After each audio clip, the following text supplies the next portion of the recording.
ಹೆಂಗೆ ತಾನು ಭವಿಪ ಹಿನ್ನಡಿಯ ಸೋಂಕಿಂಗೆ ನರಕ ತಾನುಳಿಯುವುದೇ ನರಕವಾಗಿ ಮುಚ್ಚುಮರೆಯುವುದೇ ನಿನ್ನ ಮುಂದೆಲ್ಲ ಬೆಚ್ಚಿರುವೆ ಓ ಗುರುವೇ ಅಂತರ ಪಾಪವಿದೆ ಪುಣ್ಯವಿದೆ ನರಕವಿದೆ ನಾಕವಿದೆ ಪಾಪವಿದೆ ಪುಣ್ಯವಿದೆ ನರಕವಿದೆ ನಾಕವಿದೆ ಸ್ವೀಕರಿಸುವ ಗುರುವೇ ಅಂತರಾತ್ಮ.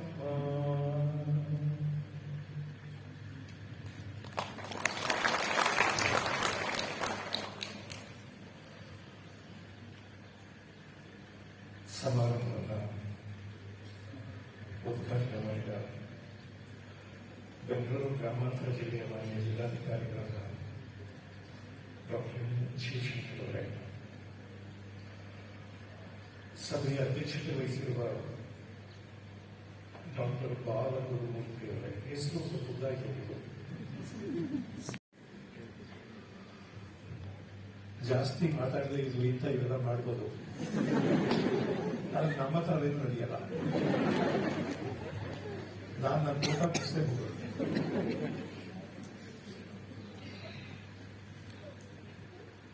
ದೀಪ ಬೆಳಗುವಾಗ ನಾನೇ ಎಲ್ಲೋ ಬಂದಿದ್ದು ಮಾತು ನೆನಪಾಯ್ತು. ಸಭೆ ಸಮಾರಂಭಗಳಲ್ಲಿ ದೀಪ ಬೆಳೆಸೋದಕ್ಕೆ ಸಾಮಾನ್ಯವಾಗಿ ಹೊರಗಿನವರನ್ನು ಕರೆಸ್ತಾರೆ. ಸಭೆ ಸಮಾರಂಭಗಳಲ್ಲಿ ದೀಪ ಬೆಳೆಸೋದಕ್ಕೆ ಸಾಮಾನ್ಯವಾಗಿ ಹೊರಗಿನವರು ಬರ್ತಾರೆ, ಬತ್ತಿ ಇಡೋದು ಮಾತ್ರ ಒಳಗಿನವರೇ.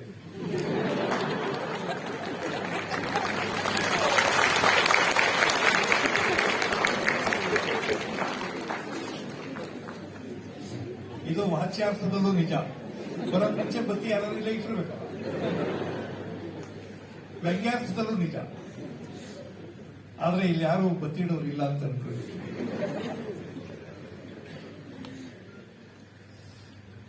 ನನ್ನ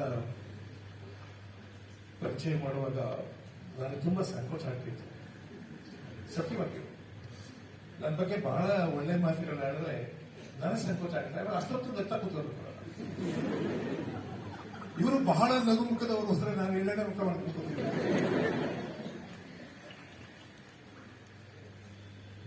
ಅದಕ್ಕೆ ನಾನು ಆದಷ್ಟು ಬೇಗ ನನ್ನ ಮಾತು ಶುರು ಮಾಡಿಬಿಡೋಣ ಅಂತ ಬಂದೆ. ಬಹಳ ಜನ ಕಾಲೇಜಿನ ಪ್ರಿನ್ಸಿಪಾಲ್ ವಿದ್ಯಾರ್ಥಿಗಳಿದ್ದೀವಿ. ನನಗೆ ಯಾವಾಗಲೂ ಮೇಷ್ಟ್ರುಗಳಿಗೆ ಹೇಳೋಕ್ಕೇನೂ ಇರುತ್ತೆ. ತುಂಬಾ ಹಿಂದೆ ಪ್ಲೇಟೋ ಹೇಳಿದೊಂದು ಮಾತು, ಯಾವುದೇ ಸ್ಪೀಕರ್ ನೆನಪಿಟ್ಕೋಬೇಕು. Wise one speak because he has got something to say. Wise men speak because he has got something to say. Fools speak because he has to say something. ಏನೋ ಒಂದು 4 ಮಾತು ಹೇಳಿ ಬಿಸಾಕ್ ಹೋಗೋದಲ್ಲ. I have got something to deliver. ಹೇಳೋಕ್ಕೇನೋ ಇದೆ ಅಂತ ಇದ್ರೆ ಮಾತಾಡೋದು. ಆದ್ರೆ ನನ್ನ ವ್ರತ. ಒಂದು ಮಾತನ್ನು ದಯವಿಟ್ಟು ನಂಬೇಕು ನೀವು. ನಾನು ಓದುವಾಗ ನನ್ನ ಯಾರಾದ್ರೂ ನಿದ್ದೆ ಗಣ್ಣಲ್ಲಿ ಕೇಳಿದ್ರು ನೀನೇನಾಗಬೇಕು ಅಂತಿದ್ದೀಯ ಅಂದ್ರೆ ನಾನು ಎಷ್ಟಾಗಬೇಕು ಅಂತಿದ್ದೆ.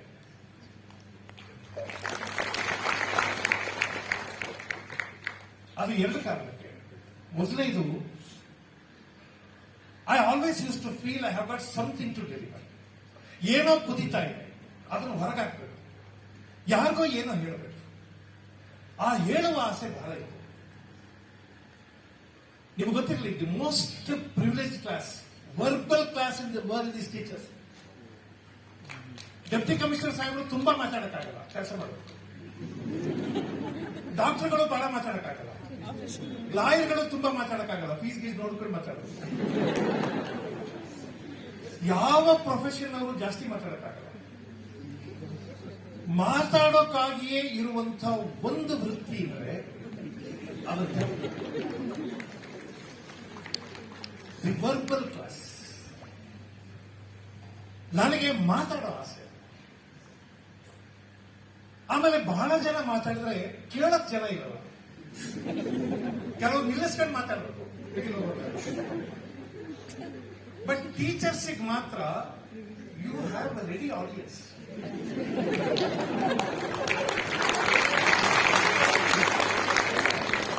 ಅವ್ರನ್ನ ಈ ಸಿಸ್ಟಮೇ ಕೊಟ್ಟಿದೆ, ಈ ವ್ಯವಸ್ಥೆ ಕೊಟ್ಟಿದೆ. ಇಲ್ಲ ನೀವು ಬಹಳ ಕೆಟ್ಟದಾಗಿ ಪಾಠ ಮಾಡ್ತಿದ್ದೀರಿ, ಅವ್ರಿಗೆ ಬೇಜಾರಾಗ್ತಿದ್ದೀರಿ, ಎದ್ದೋಗಂಗಿಲ್ಲ. Attendance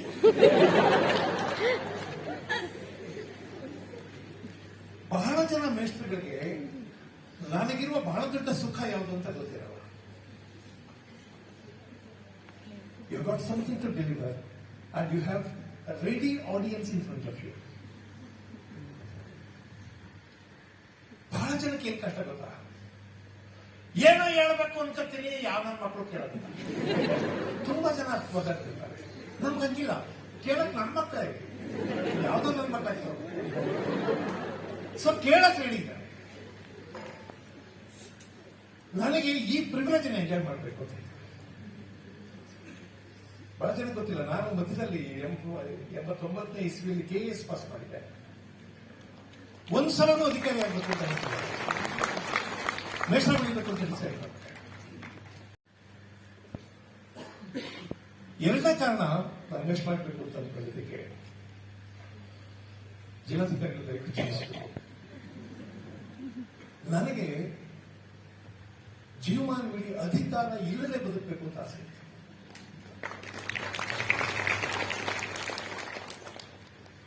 If you want to make an impact on the society, do it without any authority. ನೀವು ಅಧಿಕಾರಕ್ಕಾಗಿ ಹಂಬಲಿಸ್ತಿದ್ದೀರಿ ಅಂದ್ರೆ ನಿಮ್ಮ ಹತ್ರ ಬೇರೆ ಯಾವ ಟೂಲು ಇಲ್ಲ. ನಮ್ಮಲ್ಲಿ ಈ ರಾಜಕಾರಣಿಗಳೆಲ್ಲ ಅಧಿಕಾರ ಕೊಡಿ ಏನಾದ್ರು ಸೇವೆ ಮಾಡ್ತೀವಿ. ಅರೆ ಅಧಿಕಾರ ಇಲ್ಲದೆ ಮಾಡಿದ್ರೆ ನಿನಗೆ ಶಕ್ತಿ ಇದ್ರೆ ಅಧಿಕಾರ ಇಲ್ಲದೆ ಮಾಡಿ. ಆವಾಗ ನಿನ್ನ ಪರ್ಸನಾಲಿಟಿ ನಿರ್ಧಾರ ಆಗುತ್ತೆ. ಆದ್ರಿಂದ ನನಗೆ ಅಧಿಕಾರ ಇಲ್ಲದೆ ಬದುಕಬೇಕು ಅಂತ ಆಸೆ ಇತ್ತು. ನಾನು ನಮ್ಮ ಕಾಲೇಜಲ್ಲಿ ಕೊನೆ ಕೆಲವು ವರ್ಷಗಳು ಪ್ರಿನ್ಸಿಪಲ್ ಆಗಿದ್ದೆ. ಬಹಳ ದೊಡ್ಡ ಕಾಲೇಜ್ ನಮ್ಮದು. ಲ್ಯಾಕ್ನವ್ರು ಬಂದು ಟ್ರೈನಿಂಗ್ ಮಾಡ್ತಾರಲ್ಲ, ಕರ್ನಾಟಕದ ಮೊಟ್ಟ ಮೊದಲನೇ A+ ಕಾಲೇಜ್ ಅಂತ. ನಾನು ಪ್ರಿನ್ಸಿಪಲ್ ಆಗಿದ್ದಾಗ 32 ದೇಶದ ವಿದ್ಯಾರ್ಥಿಗಳಿದ್ರು ನಮ್ಮ ಕಾಲೇಜಲ್ಲಿ. 19 ರಾಜ್ಯದ ವಿದ್ಯಾರ್ಥಿಗಳಿದ್ರು. 13 PG ಪ್ರೋಗ್ರಾಮ್ಗಳಿದ್ರು. ಸುಮಾರು 9 ಬೇರೆ ಬೇರೆ ಬ್ಯಾಚುಲರ್ ಡಿಗ್ರಿಗಳು. ತುಂಬಾ ದೊಡ್ಡ ಕಾಲೇಜ್. ಆವಾಗಲೂ ನಾನು ಮೊದಲನೇ ದಿನ ಡಿಫೈನ್ ಮಾಡಿದ್ದು, ನಾನು ಪ್ರಿನ್ಸಿಪಾಲ್ ಆಗಿದ್ದೀನಿ, but I am not an authority. ಅಧಿಕಾರಿ ಅಲ್ಲ. ನನ್ನ ಕೆಲಸ ನಾನು ಮಾಡೋದಷ್ಟೇ. We are all teachers and I am the first among equals. I am not an authority. ಅಧಿಕಾರ ಇಲ್ಲದೆ ಪ್ರಿನ್ಸಿಪಲ್ ಕೆಲಸ ಮಾಡಬೇಕು ಅಂತ ಆಸೆ. ಅದರಿಂದ ನನಗೆ ಸ್ವಲ್ಪ ಬಹಳ ಚೆನ್ನಾಗಿ ಹೇಳ್ಬೋದು. When you are a principal, never give up your tagline of a teacher. Teacher ಅನ್ನೋದು ಬಹಳ ದೊಡ್ಡ ಪ್ರಿವಿಲೇಜ್. ದಯವಿಟ್ಟು ಅರ್ಥ ಮಾಡ್ಕೊಳ್ಳಿ. ನಾನು ಐ ಸ್ವೇರ್ ಆನ್ ಗಾಡ್ ಸುಮ್ಮನೆ ಮೆಚ್ಚಿಸಬೇಕು ಅಂತ ಈ ಮಾತನ್ನ ಹೇಳ್ತಿಲ್ಲ. ಅಧಿಕಾರ ಇಲ್ಲದೆ ಬದುಕಬೇಕು. ಯಾರ ಮೇಲೂ ಅಧಿಕಾರ ಚಲಾಯಿಸದೆ ಬದುಕಬೇಕು.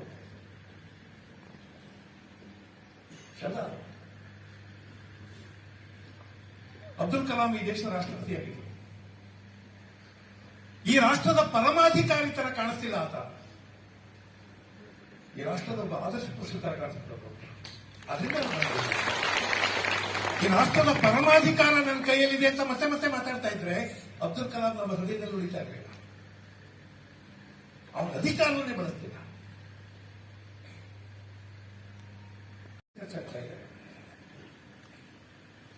ಈಗ ನಾಲೆಜ್ಗೆ ಕಟ್ಟುಪಾಡುಗಳಿಲ್ಲ. ನಮ್ಮ ದ ಪ್ರೆಸೆಂಟ್ ಎಜುಕೇಶನ್ ಡೆಫಿನೇಷನ್ ಏನು ಅಂದ್ರೆ ಗೋ ಬಿಯಾಂಡ್. ನಾನು ಯಾವಾಗ ಹೇಳ್ತೇನೆ, the definition of present education is to go beyond. ನಮಗೆ ಸಿಲೆಬಸ್ ಪಾಠ ಮಾಡೋದು ಅಷ್ಟೇ ಬೆಸ್ಟ್ ಕೆಲಸ. ಬಟ್ ಅಷ್ಟೇ ಆದ್ರೆ ನೀವು ಕೆಲಸ ಪ್ರಾರಂಭಿಸ್ತಾ ಇರಲ್ಲ. ನಿಮ್ ಸ್ಕೂಲ್ ಬರೆದಿಸ್ತಾ ಇರೋದು, ನಿಮ್ ಕಾಲೇಜ್ ಬರೆದಿಸ್ತಾ ಇರೋದು. The term education has to be defined from time to time, from place to place, from university to university, and from college to college, from school to school. Every teacher has to define his education. ನನ್ನ education ಹೆಂಗೆ ಅಂತ define ಮಾಡಬೇಕು. Education ಈಗ 10 ವರ್ಷದ ಹಿಂದಿನ education ಇತ್ತಲ್ಲ, ಅದಕ್ಕೂ ಇವತ್ತಿನ ಎಜುಕೇಶನ್ಗೂ ಸಂಬಂಧ ಇಲ್ಲ, ಮತ್ತು ಇವತ್ತಿನ ರಿಕ್ವೈರ್ಮೆಂಟ್ ಅದಲ್ಲ. ನಾನು ಓದಿದ್ದು ನಾನು ಅಪ್ಡೇಟ್ ಆಗದೆ ಇದ್ರೆ, ನನಗೆ ಜಗತ್ತಲ್ಲಿ ಏನ್ ನಡೀತಾ ಇದೆ ಅಂತ ಗೊತ್ತಾಗದೆ ಇದ್ರೆ, ಪ್ರಪಂಚದ ವಿದ್ಯಮಾನಗಳನ್ನು ನಾನು ಸರಿಯಾಗಿ ಗ್ರಹಿಸದೇ ಇದ್ರೆ, I not an effective teacher. ನಿಮಗೆಲ್ಲ ಗೊತ್ತಲ್ವಾ, ನಮ್ಮ ಪ್ರೊಫೆಸರ್ಗಳು ಮೇಸ್ಟ್ರುಗಳೆಲ್ಲ ಇರ್ತಾರೆ, ಅವ್ರ ಮೇಸ್ಟ್ರು ನೋಟ್ಸ್ ಇಸ್ಕೊತಾರೆ, ಅವ್ರ ಮೇಸ್ಟ್ರು ನೋಟ್ಸ್ ಇಸ್ಕೊಂಡು ಡಿಕ್ಟೇಟ್ ಮಾಡಿ ನಡೀತಿತ್ತು. 30 ವರ್ಷ ಹಳೆ ನೋಟ್ಸ್ ಡಿಕ್ಟೇಟ್ ಮಾಡ್ಕೊಂಡು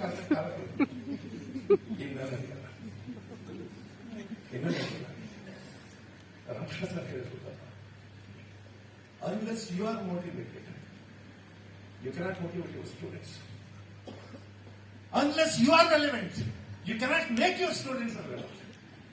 ನೀವು ರೆಲೆವೆಂಟ್ ಆಗಿಲ್ಲದೆ ಇದ್ರೆ ಕಷ್ಟ. ನಾನು ಕನ್ನಡ ಪಾಠ ಮಾಡ್ತಿದ್ದಲ್ಲ, ಕನ್ನಡ ಭಾಷೆ ಪಾಠ. ಈ ಕನ್ನಡ ಪಾಠ ಮಾಡೋದು ಮುಖದಲ್ಲಿ ಗೊತ್ತು, ಬಹಳ ಕಷ್ಟ ಸರ್.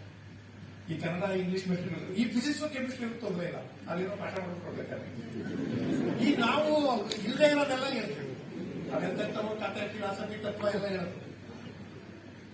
ನಾನು ಯಾವುದೋ ಹುಡುಗರಿಗೆ ಹೇಳ್ತಾ ಇದ್ದೇನೆ, ನೋಡಿ ಈ ಜಗತ್ತು ಅವಕಾಶಗಳ ಸರ್ಕಾರ. You can become anything you want. ಆಕಾಶ ಕಣೆಯ ಲಿಮಿಟ್, ಎಲ್ಲಿ ತನಕ ಬೇಕಾದ್ರೂ ಹೋಗ್ಬೋದು, ಏನ್ ಬೇಕಾದ್ರೂ ಆಗ್ಬೋದು. ನಾವೆಲ್ಲ ಹೇಳ್ತಿರೋದ, ಓದಿ, ಕಷ್ಟಪಡಿ, ತಿಳ್ಕೊಳ್ಳಿ, ಗ್ರಹಿಸಿ, ಏನ್ ಬೇಕಾದ್ರೂ ಆಗ್ಬೋದು. ನಮ್ಮ ಹುಡುಗರು ಒಳ್ಳೆ ಹುಡುಗರು ಸುಮ್ಮನೆ ಕೂತಿರ್ತಾರೆ, ಅವ್ರ ಕಣ್ಣಲ್ಲಿ ಒಂದು ಪ್ರಶ್ನೆ ಇರ್ತದೆ, ನೀನ್ ಯಾಕೆ ಇಲ್ಲ ಇದೆಯಾ? 25 ವರ್ಷದಿಂದ ಇಲ್ಲ ಇದೆಯಲ್ಲ, ಇದೇ ಪಾಠ ನಿನಗಿರ್ಲಿಲ್ವ ಅವಕಾಶಗಳು? ಸ್ವಲ್ಪ ನನಗೆ ಮಾತ್ರ ಯಾಕೆ ಹೇಳ್ತೀಯ ಅಂತ ಕೇಳ್ತಾರೆ. ಆ ಪ್ರಶ್ನೆಗೆ ಉತ್ತರ ಹೇಳೋಕ್ ತಾಕತ್ತಿದ್ರೆ ಇವರ teacher. This is an unasked question, untold question. ಅವ್ನು ಕೇಳಿಲ್ಲ, ಬಟ್ ಆ ಕ್ವಶನ್ ಇದೆ ಅವನಿಗೆ. He's got a latent question. ಅವನ ಹತ್ರ ಒಂದು ಕ್ವಶನ್ ಇದೆ, ನೀವು ನೋಡ್ತಾ ಅವನು ಈಗ ನೋಡ್ತಾ ಇರ್ತಾನೆ. ಈ ಮೇಸ್ಟ್ರಿಗೆ 25 ವರ್ಷ ಸರ್ವಿಸ್ ಅಂತಾರಲ್ಲ, ಈ ಕಾಲದ ಹುಡುಗರು ಈ ಎಲ್ಲ ಸಾಫ್ಟ್ವೇರ್ ಇಂಡಸ್ಟ್ರಿನಲ್ಲೆಲ್ಲ ಕೆಲಸ ಮಾಡ್ತಾರ. ನಮ್ಮ ಕಾಲದಲ್ಲಿ ನಮ್ಮ ಮೇಸ್ಟ್ರುಗಳೆಲ್ಲ ಹೇಳ್ತಿದ್ರು ಅಂದ್ರೆ, I have worked in this great institution for the long 36 years. I joined this institution on 68th of June 3rd, 1968 ಅಂತ ಅದೇನೋ ಕಥೆ ಇರೋದು. ಆವಾಗ ನಾವೆಲ್ಲ ಏನ್ ಮಹಾನುಭವ, 36 ವರ್ಷ 37 ವರ್ಷ ಕೆಲಸ ಮಾಡೋದಿಲ್ಲ. ಈಗ ಹುಡುಗರಿಗೆ ಕಥೆ ಹೇಳಿ, ನಿಮ್ಗೆಲ್ಲೂ ಬೇರೆ ಕೆಲಸ 36 ವರ್ಷ ಅದೇ ಕೆಲಸ ಮಾಡಿದೆಯಲ್ಲ, ನಿಮ್ಗೆ ಯೋಗ್ಯ ಇನ್ನೊಂದು ಕೆಲಸ